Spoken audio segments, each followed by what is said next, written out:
오늘 우리가 읽은 본문 가운데 권세라는 말이 4번 나옵니다. 이 권세, 헬라어로는 엑소시아인데 영어로는 authority, 권세, 권위, 이 문제를 가지고 오늘 함께 말씀을 나누기를 원하는데요. 우리가 살고 있는 이 시대는 포스트 모던 소사이어티라고 합니다. 이 포스트 모던 시대의 특징 중에 하나는 절대 진리 그리고 전통의 가치관을 부인하고 또 파괴하고 인정하지 않아요. 그래서 자기 자신의 가치 판단을 윤리적인 선악이나 아니면 옳고 그름에 따르지 아니하고 나에게 얼마나 유익하냐, 나에게 얼마나 편리하느냐 따라서 결정하고 상대주의와 그리고 종교다원주의를 이렇게 미덕으로 삼는 이런 시대에 우리가 살고 있기 때문에, 그래서 권위 그 말 자체를 누구나 다 싫어합니다. 그런데 많은 사람들은 권위와 권위주의 이것을 잘 구분을 못해요. 권위와 권위주의는 다른 말이에요. 혼돈하기 때문에, 그래서 이것을 구별할 수 있는 지혜가 필요한데, 국어사전을 보시면 권위는 어떻게 정의를 해놨냐면은, 권위는 어떤 분야에 남보다 탁월하며 신뢰할 만한 지식과 실력 이렇게 말하고요. 그리고 권위주의는 권위에 대한 맹목적인 복종하거나 권위에 붙들려 남을 억누르려고 하는 사고방식과 행동 양식이라고 정의하고 있습니다. 그런데 권위는 긍정적인 의미에 의해서 존경과 신뢰의 바탕으로 자발적인 순종, 그런데 권위주의는 부정적인 의미에 공포와 폭력에 의해서 강제적으로 복종을 요구하는 것이라는 거예요. 그렇기 때문에 과거의 왕권시대, 봉건시대, 이런 현재 또 공산주의 아니면은 사이비나 이단들의 그 종교 체계 속에 있는 권위주의, 이런 것들은요 반드시 청산되어야 됩니다. 악한 것들이에요. 이런 조직에서 갑질을 한다든지 아니면은 서번트 리더십이 아니고 군림하고 지배하는 헤드십, 이런 것은 나쁜 것인데, 이것을 마치 권위로 혼돈하여서, 그래서 이 권위마저 인정하지 않으려고 하는 이런 포스트 모던 소사이어티 속에 살고 있는 이 성향은요 마치 목욕물을 버리려다가 아예까지 버리는 그런 격이 됩니다. 권위를 무너뜨리려고 하는 것은 비성경적이에요. 권위를 준 하나님에 대한 도전적인 그런 악한 행동이라 할 수 있습니다. 사탄의 전략은 권위와 권위주의를 혼돈시켜서, 그래서 권위마저도 없애버리려고 하는 그러한 작전을 쓰고 있기 때문에 우리는 권위는 반드시 세워져야 되고 권위 속에 질서를 잡아가야 됩니다. 참된 권위의 시작은 온 우주 만물을 창조하신 하나님께서부터 시작됐고요, 하나님 한 분만이 유일하고 절대적인 권위를 갖고 계시는 분이에요. 그렇기 때문에 이 지상에는 하나님의 허락 없이는 가질 수 있는 권위란 하나도 없고, 또 하나님께서 위임하신 그 권위에 대해서는 반드시 어카운트하는, 결산하는 그날이 있는 겁니다. 구약 성경을 보시면은 이 권위를 왕에게, 제사장에게, 선지자에게 기름 부어서 권위를 위임을 하셨어요. 그래서 하나님의 일꾼으로서의 권위를 위임받은 그 권위자들은 백성들을 돌보고 하나님을 잘 섬기고 희생하며 사랑으로 베풀 때에, 그때에 참된 권위가 세워졌습니다. 그런데 그 권위를 자기 자신의 사역을 위하여, 이익을 위하여, 군림하고 지배하고 남을 지배하기 위하여 폭력을 쓰는 이런 남용할 때에 하나님께서 그것을 심판하시는 내용이 구약에 얼마나 많이 나와 있습니까? 우리 인류의 역사를 돌이켜보면은 이 아름다운 질서를 세워가는 이 권위가 권위주의로 전락되어버려요. 결국 권위주의가 되어버리면은 사회 구조는 계급주의 사회로 바뀝니다. 뿐만 아니라 권력을 쥔 자들이 억압과 폭력으로 백성을 다스리게 되고, 이 권위주의가 종교계에 들어오면은 어떻게 됩니까?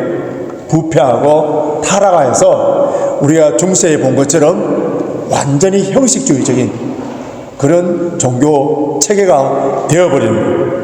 왕은 정치적으로 파워를 쥐고, 종교적으로는 제사장들이 성전 제사를 통하여서 백성들을 억압할 때에 하나님께서는 끊임없이 선지자들을 보내셨어요. 왕과 제사장들을 질책하면서 바른 권위를 세우도록 그렇게 인도해 왔습니다. 이 권위주의적인 종교 체계에 의해서 세워진 이스라엘의 부패한 곳에 하나님의 아들이신 예수님께서 오셔서 왕과 제사장과 선지자의 권위를 가지고 하나님의 참 권위가 무엇인가를 보여주십니다. 그 권위가 어떻게 이 땅 위에서 구체적으로 실현되어야 될 것인가를 예수님께서 십자가를 통하여서 보여주시고, 또 예수님 공생의 동안에 섬김과 사랑과 희생을 통하여서 보여주신 거예요. 그래서 예수님께서 성전에 올라가서 그 권위주의자들에 의해서 만민이 기도하는 집이 강도의 소굴로 바뀌었을 때에 참 권위가 무엇인가를 보여주시기 위해서 소동을 벌이시고, 뿐만 아니라 성전에서 참 진리를 가르치신 그러한 사건이 이제 우리 본문을 통해 쭉 나오고 있습니다. 이 예루살렘 성전 중심을 통하여서 기득권을 누리고 있는 대제사장과 장로들, 그 종교 지도자들은 예수님의 사역과 예수님이 하신 말씀 모든 것들이 자신들이 이미 누리고 있는 기득권, 권위주의, 여기에 대한 도전으로 생각해야 됩니다. 그래서 오늘 본문 23절 한번 보시기 바랍니다. 23절 같이 읽겠습니다. 시작.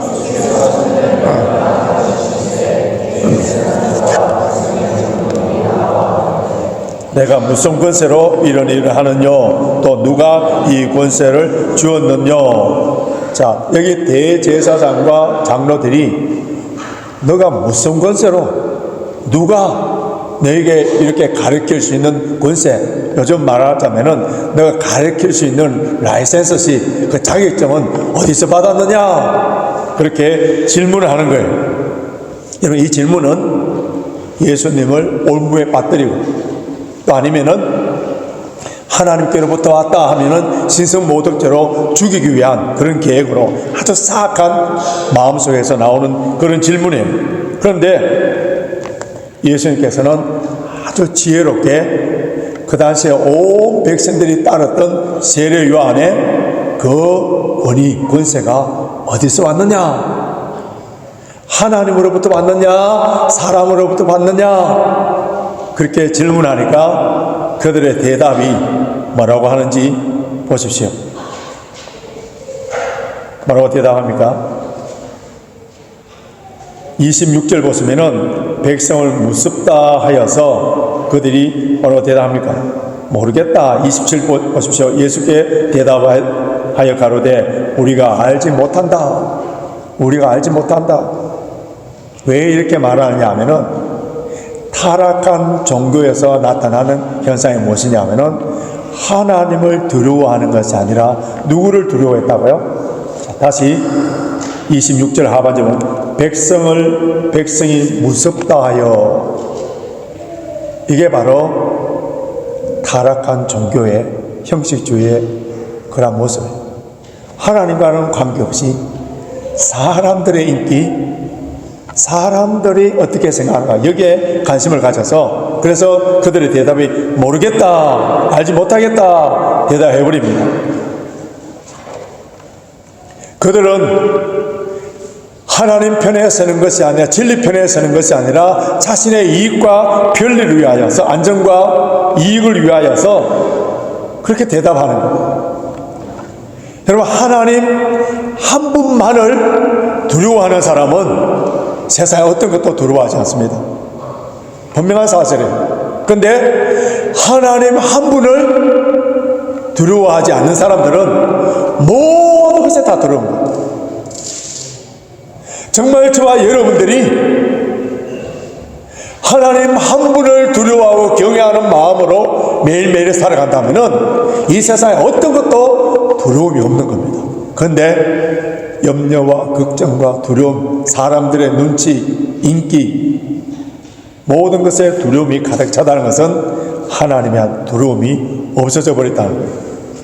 예수님의 권위는 하나님으로부터 온 권위예요. 죄를 사하시는 권세, 사탄을 이기는 권세, 죽은 자도 살리는 그 권세, 사망의 권세를 다 깨뜨려 부수는 그 권세, 이런 예수님의 권위, 권세는 세상의 종교 지도자들이나 정치 지도자들처럼 지배하고 군림하고 자신의 이익과 유익을 위한 권위가 아니라 섬김과 사랑과 희생을 통하여 생명을 살리는, 생명을 풍성하게 만드는 그런 권위였어요.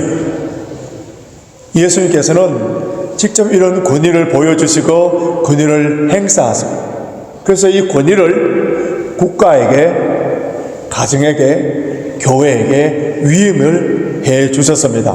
그래서 우리 그리스도인들은 하나님께 위임받은 이 국가와 가정과 교회의 관계를 이 권위적인, 권세적인 관점에서 어떻게 바라보고 섬겨야 될 것인가를 깨달을 수 있는데요. 첫 번째는 우리 그리스도인들은 하나님께서 위임한 국가의 권위에 순종해야 됩니다.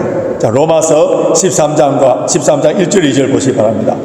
로마서 13장 1절 2절 같이 읽습니다. 시작. 각 사람은 위에 있는 권세들에게 굴복하라. 권세는 하나님께로 나지 않음이 없나니 모든 권세는 다 하나님의 정하신 바라. 그러므로 권세를 거스리는 자는 하나님의 명을 거스림이니 거스리는 자들은 심판을 좌치하리라. 자, 이 땅에 사는 모든 그리스도인들은 국가의 관계에 있어서 대명제, 가장 근본적인 그 원칙, 이것이 뭐라고요? 위에 있는 권세들에게 굴복하라. 이 말은 통치자들의 권위를 존중하라는 말씀이에요. 그런데 기독교 윤리학에서 가장 논쟁적인 이슈, 그리고 우리나라의 군사 독재 정권 때에 수많은 양심적인 그런 그리스도인들이 많은 갈등을 겪고 고민했던 문제가, 악한 정부도 하나님의 권위에서부터 왔느냐. 특별히 과거의 독일의 나치 정권의 히틀러, 지금 북한의 김정은 정권, 이런 것에도 우리 그리스도인들이 로마서 13장 1절 2절 말씀의 기본을 갖고 다 순종하고 복종해야 되느냐, 이런 의문들이 생기는 거예요. 의로우신 하나님께서 어떻게 사악한 그런 독재자들을 세울 수 있단 말인가? 악한 정부는 선하신 하나님께로부터 온 것이 아니라 악한 사탄으로부터 왔기 때문에, 그래서 이런 정부들은 폭력을 써서라도 타도해야 된다, 이렇게 주장하는 신학이 있는데, 그 신학이 우리나라에 고유한 신학이 있어요. 민중신학, 남미로부터 일어나는 이 해방신학, 이런 거예요. 그런데 이 민중신학과 남미의 해방신학은 성경에 근거둔 신학이라기보다는 사회 철학에 근거를 둔 신학이기 때문에 신학적으로 극단적으로 나가버립니다. 그래서 우리 개혁주의, 복음주의 신학으로는 받아들일 수 없는 그런 신학입니다.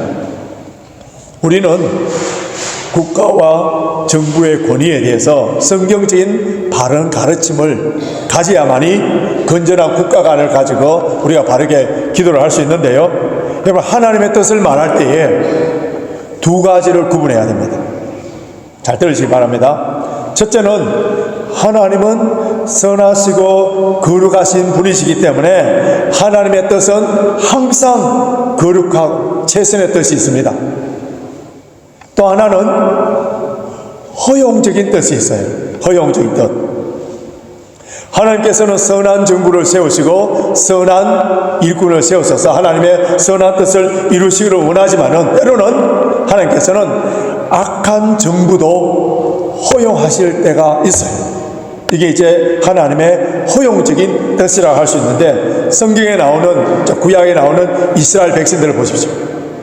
그들이 우상 숭배하고 하나님의 말씀에 불순종할 때에, 그때에 이방 나라 우상을 숭배하는 그 사악한 나라들을 일으켜서 이스라엘 침공하도록 합니다. 물론 하나님의 백성들을 건드린 자는 하나님의 눈동자를 건드린 자와 같기 때문에 그들이 다 심판을 받습니다마는, 그러나 하나님께서는 사악한 이방 나라를 세워서 갖고 그 나라를 통하여서 우상 숭배하는 이스라엘을 징계하고 책망하고, 그래서 하나님께서는 하나님 백성들에게 사람 막대기로 인생 채찍으로 그들에게 징계하는 그런 방법도 사용하셨어요. 그러면 사악한 정부, 이런 사악한 정부라 할지라도 성도가 할 수 있는 일은 그 권위에 대해서 무력이나 폭력으로 대항해서 한다. 잠언 21장 1절 보시면은 왕의 마음이 여호와의 손에 있음이 마치 보의 물과 같이 임의로 임하신다, 움직이신다 하셨는데, 우리는 사악한 정부의 그러한 지도자들이 하나님께서 그 마음을 돌이켜달라고 기도하는 방법, 기도를 해야 됩니다. 그리고 사악한 정부가 불의를 행하고 우리 기독교를 탄압하여서 예배를 드리지 못하도록, 복음을 전하지 못하도록 할 때는 우리가 평화적인 시위를 해야 되고요, 복음을 전하지 못하도록 하고, 그리고 우리가 예배를 드리지 못하도록 하는 그러한 정부, 그런 것에 대해서는 우리는 끝까지 싸워야 돼요. 사도행전 4장을 보시면은 주님의 제자들이, 사도들이 나와서 복음을 전하니까 관원들이 복음을 전하지 말라고 해요. 그때에 그들이 분명한 말을 합니다. 뭐라 합니까? 하나님 앞에 너희 말 듣는 것이 옳으냐, 하나님 말씀 듣는 것이 옳으냐, 너희들이 한번 판단해보라 하면서 그들은 관원의 말을 듣지 않아요. 나가서 담대하게 복음을 전했습니다. 그때에 하나님의 놀라운 기적의 역사가 일어납니다. 우리의 모든 삶의 기준이 하나님의 말씀에 어긋나는 일이라면은 우리는 끝까지 싸워나가는 것이 그리스도인의 삶입니다. 그런데 말세 때에는, 지금 말세의 지말이라 하지 않습니까? 적 그리스도가 일어나서 국가의 권력으로, 아주 조직적으로 국가의 권력으로 모든 그리스도인들이 배교하도록, 신앙생활을 하지 못하도록 온갖 수단 방법을 다 동원하여서 핍박하는 거예요. 그래서 우리 그리스도인들이 이 말세 때에 영적으로 깨어있지 못한다면은 정치라는 이름으로, 민주주의라는 이름으로, 인본주의라는 이름으로, 성차별 금지법이라는 이름으로 교회를 멸절시키려고 하는 이 사탄의 창략을 모르고 속아 넘어가는 겁니다. 여러분, 현재 우리나라의 그 영적인 흐름, 정치적인 흐름, 이런 것을 한번 봐보십시오. 우리 정말 깨어서 기도해야 될 텐데요. 광명한 천사는, 이 사탄은 광명한 천사처럼 가장을 해요. 거짓의 아비가 사탄의 온갖 거짓말을 다 동원하여서, 그래서 우리나라 백성들을 소돔과 고모라성으로 만들려고 하는 이때에 여러분, 영적인 분별력이 없으면은 이 사탄의 계획이 안 보이는 거예요.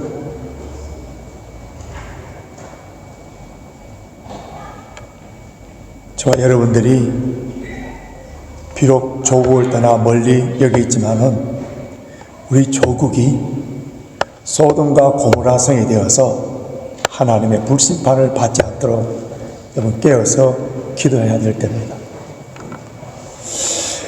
실제로 가정에도 이 권위와 질서가 세워져야 되는데, 요즘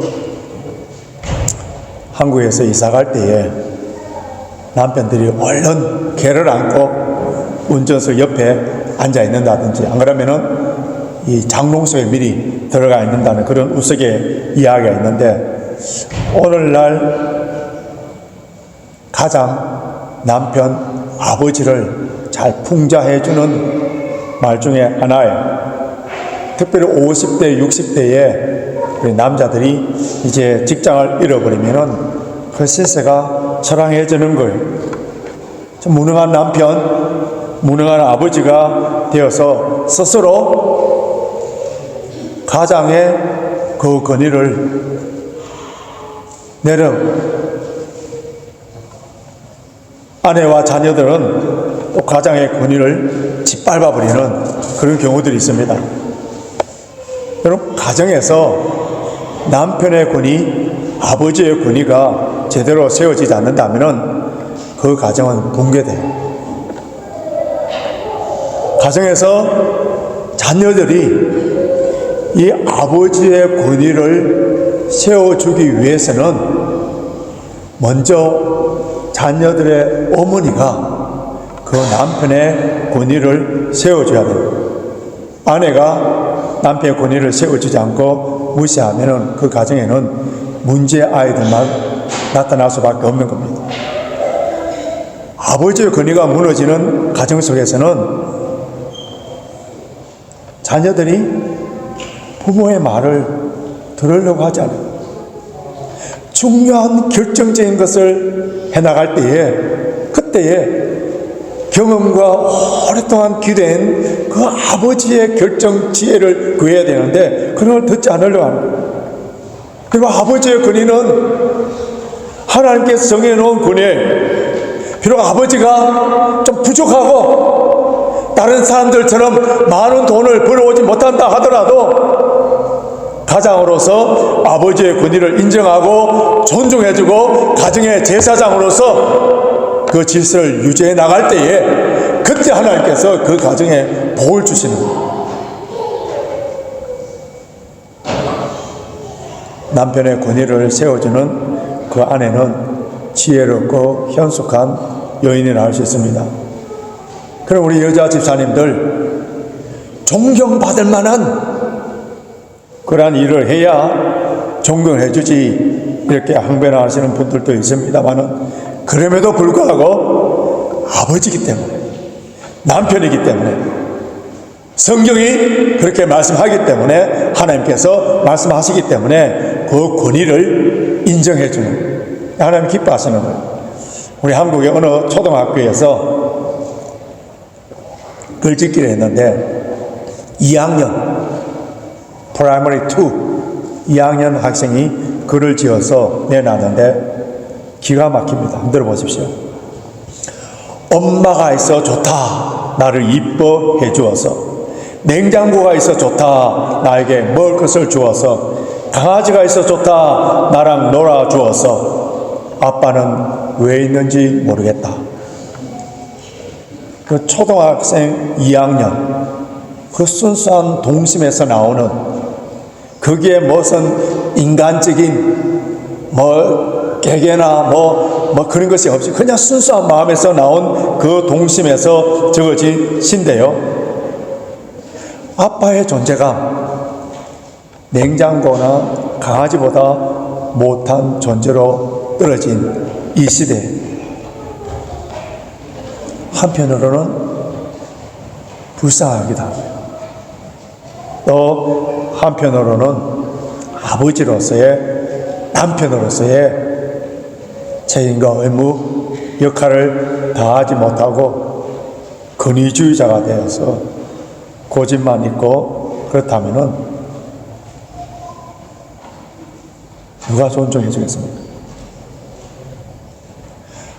여호와 하나님을 존중히 여기는 자는 여호와 하나님께서도 그를 존중히 여겨준다 했습니다. 여호와 하나님을 존중히 여기는 방법이 무엇입니까?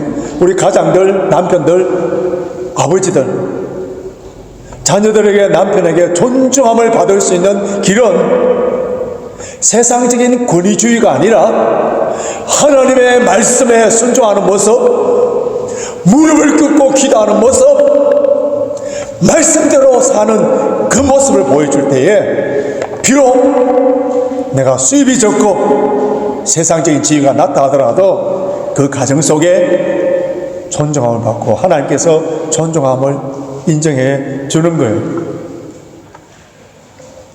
실제로 교회 안에서도 마찬가지입니다.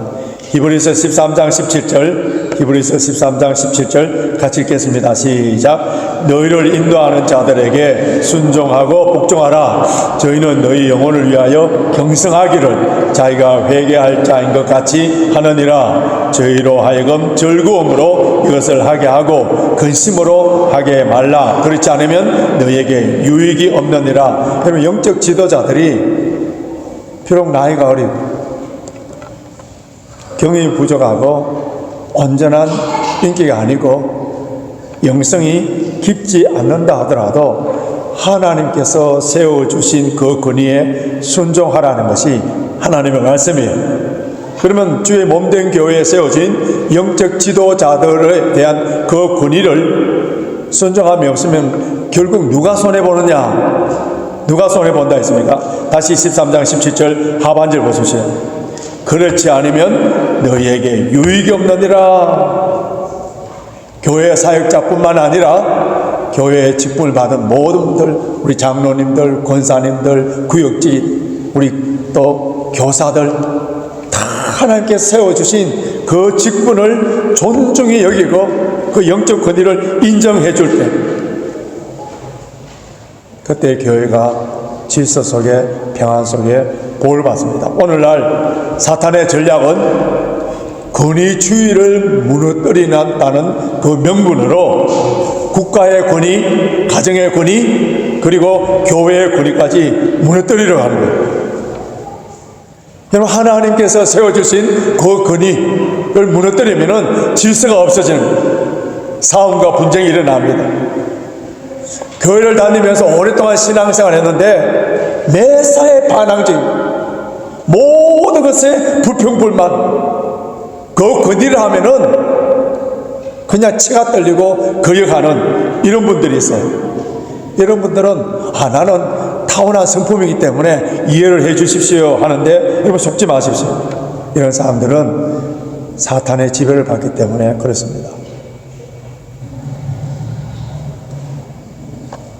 거역하고 불순종하고 불평불만하고 나누고자 하는 그 거짓말하는 것은 사탄의 본질이에요.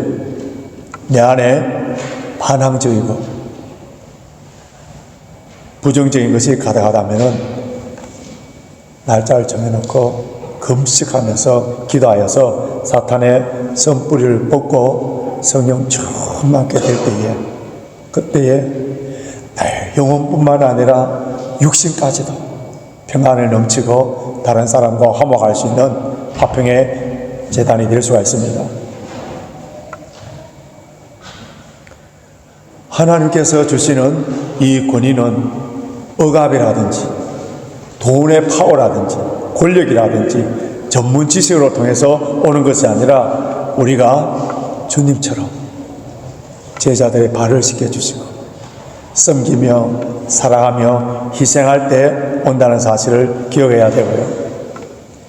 세상은 정의라는 이름으로, 평화라는 이름으로, 민주주의라는 이름으로, 인본주의라는 이름으로 남을 죽이고 희생시키는 그런 세상에, 그러나 우리 주님은 십자가에 못 박아 돌아가심으로 말미암아, 오늘도 성찬식을 합니다마는 피를 흘리시고 살이 찢어지시고 우리 죄를 위하여서 십자가에 돌아가신 그 십자가의 사랑을 통하여서 하나님의 의를 이루신 거예요. 그렇기 때문에 참된 권위, 참된 권세, 위로부터 오는 그 권위는 어떤 포지션이나 어떤 영향력이라기보다도 섬김과 희생과 사랑을 통해서 오는 겁니다. 오늘 성찬식을 통하여서 저는 참된 권위가 무엇인가를 눈으로 보고 손으로 만지며 떡과 잔을 먹고 마시면서 다시 우리가 확인할 수 있는데요, 우리 주님께서는 십자가의 죽으심으로 말미암아 성부 하나님의 권위에 순종하심과 동시에 우리에게 참된 권위가 무엇인가를 보여주신, 이것을 우리가 오늘 성찬을 통하여서 다시 확인합니다.